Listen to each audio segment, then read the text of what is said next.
What's up, everybody? Happy Thursday. Hope all you're having a great day so far. Um, okay, today's episode of General Hospital, I liked it. Certain parts. Um, so let me get into this video. I don't know how long this video gonna be. I'm trying to make it short.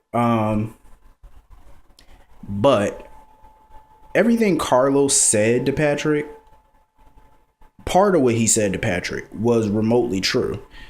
I don't think Patrick sees Sabrina as a glorified babysitter. I don't think he sees her as that. But what he said about Patrick wearing his wedding ring, that's true. Because if he was so serious about Sabrina, like he claimed, why are you wearing the ring of a dead woman? Well, supposed dead woman, who's been supposedly dead now for over a year. Robin's been gone for a year and a half, and you're in a serious, committed relationship. You even told the new girl that you love her. Why are you still wearing a wedding ring? I don't get that. What are you still wearing it for? I mean, I understand it's hard to take off the ring because you've been married to this woman.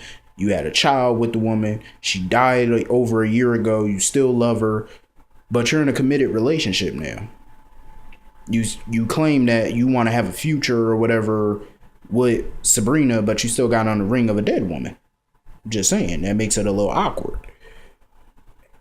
I mean, it's awkward enough that Sabrina's practically living at Patrick's house. I mean, she's not living there, but she basically is. She stays there, and he still has pictures of Robin all over the damn house.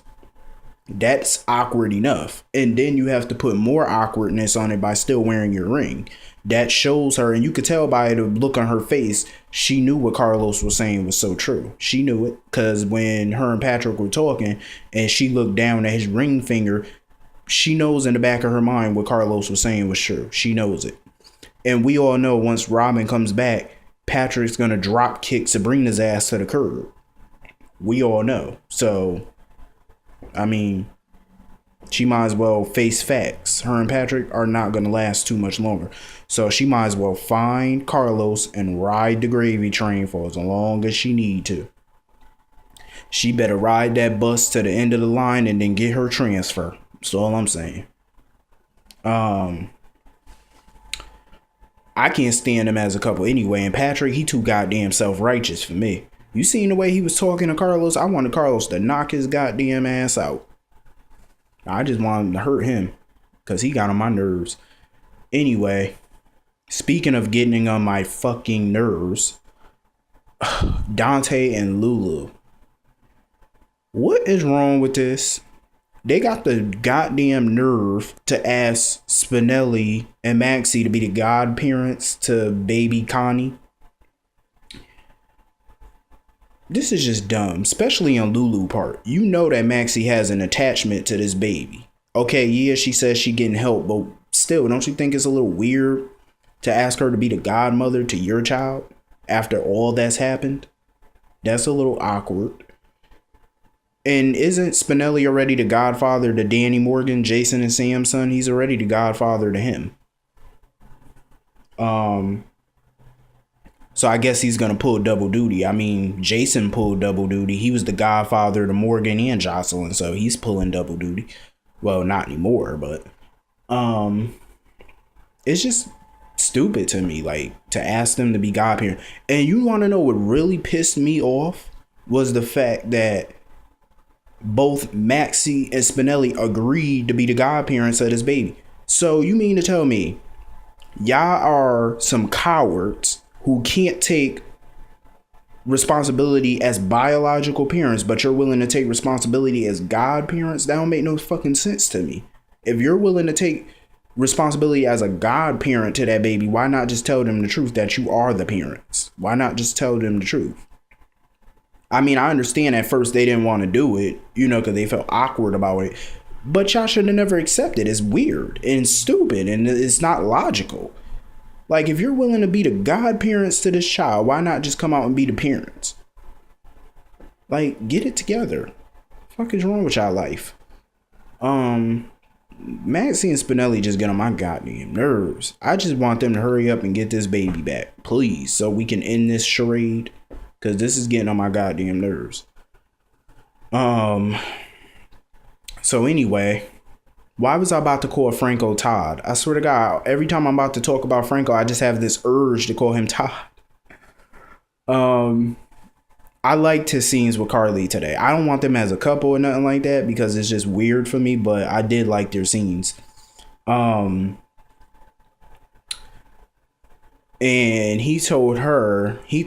Carly was telling Franco about Ava and Morgan and stuff, and that shit was just too funny. He called Morgan a pipsqueak. I fell on the floor. I was like, see, this is classic Todd Manning. Even though he's Franco, it's like classic Todd to me. I'm like, yo, he's funny as shit. But Ava is a slut, but I'll get on that later.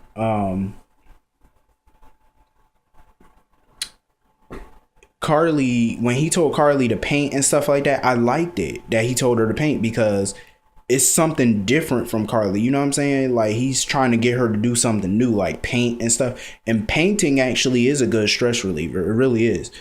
Me personally, when I'm stressed or I just want to, unwind and stuff, you know what I do? I bake. I like to bake, like cakes, brownies. I like to bake that shit because baking actually helps. It's a stress reliever for me.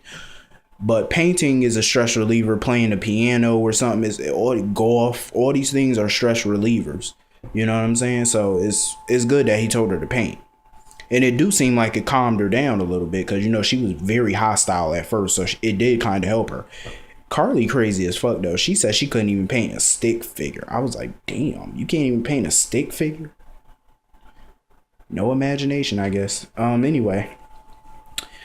So when I thought that she was actually about to paint, she actually threw the red paint on Franco. I was like, damn, that's fucked up. When she threw that red paint on him, I was like, damn. And Carly acting all pissed, but as soon as Franco took off his shirt, look out, you see how she was staring. I'm like, of course, slut. Anyway, Carly and Franco, I can't really see them as a couple, but I do enjoy watching them together because they're funny together.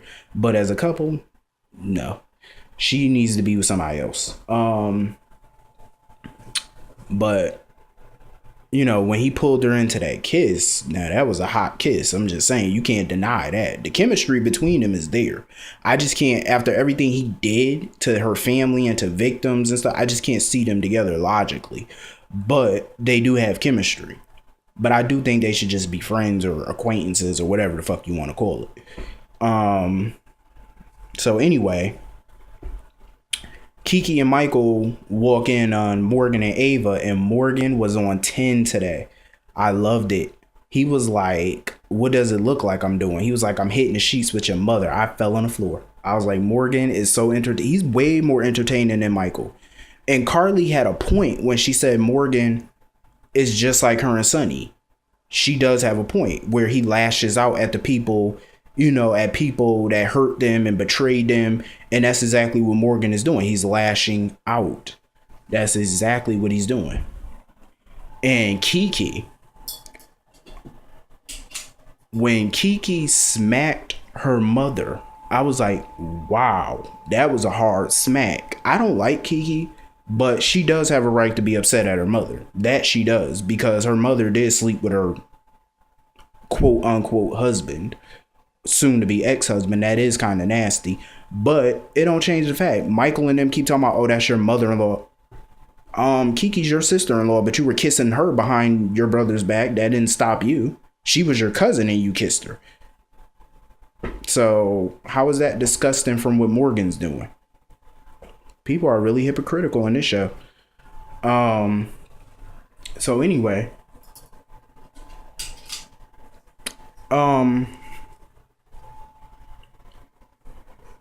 I feel like everything Morgan said today was so true. And then Kiki trying to plead with Morgan not to go down this road with Ava, told my, oh, that's her husband.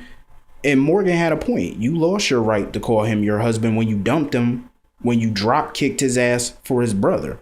You lost your right to call him your husband. He's technically no longer your husband. In the eyes of the law, that's her husband. But morally and logically, he's not your husband. You lost that right. And then Michael sitting there trying to preach to Morgan. Michael should have just shut the fuck up. I was hoping Morgan would have punched him in the face. When he tried to swing on him, but he missed, I was hoping Morgan would have decked his ass. But, you know, the good thing about it is he did punch him in the face before, so we got that one. But people talking about what was funny with Michael was he kept saying, oh, we sat up all night talking about how hurt we felt that we hurt you. No, y'all didn't. Lies you tell. Y'all was sitting there talking. Michael especially is a liar. Did he or did he not sit there at the bar talking about how he wanted Kiki to move in with him? How is that talking about how y'all felt guilty for what y'all did? That's not feeling guilty by asking her to move in with you. Talking about how y'all gonna spend y'all life together. Michael, shut up, you lying bastard. He get on my nerves. Everything Michael Morgan said about him was true. And first of all, Michael and Kiki, let me just explain this to y'all.